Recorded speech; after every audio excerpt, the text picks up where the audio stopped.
अहम खबर आपको देंगे। तरक्याती मंसूबे में किक बैक्स लेने के रेफरेंस पर समाअत। लाहौर से खबर आ रही है परवेज इलाही के अलावा मौजूद मुल्जिमान पर फर्द जुर्म आयद कर दी गई है। बात करेंगे अब्दुर्रहमान, हमें ज्वाइन कर रहे हैं। अब्दुर्रहमान, समाअत का अहवाल दीजिएगा।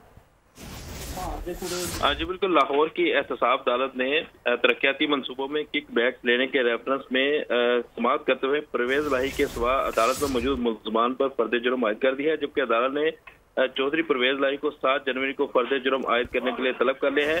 परवेज इलाही जो है आज बीमारी की वजह से अदालत के रूबरू पेश नहीं हुए। अदालत ने साबिक principal secretary Punjab assembly Mohammad Khan Bhatti समेत दीगर मुल्जिमान पर फर्द जुर्म आयद कर दिया है। जबकि अदालत ने जो प्रोसिक्यूशन के गवाह हैं उनको भी आइंदा समाअत पर शहादतों के लिए तलब कर लिया है। एहतसाब अदालत के जज जुबैर शहजाद कियानी ने केस की मजीद समाअत जो है 7 जनवरी तक के लिए मुलतवी कर दिया है। जी ठीक है अब्दुर्रहमान, बहुत शुक्रिया। सब्सक्राइब करें और बेल दबाएं ताकि कोई खबर रह न जाए।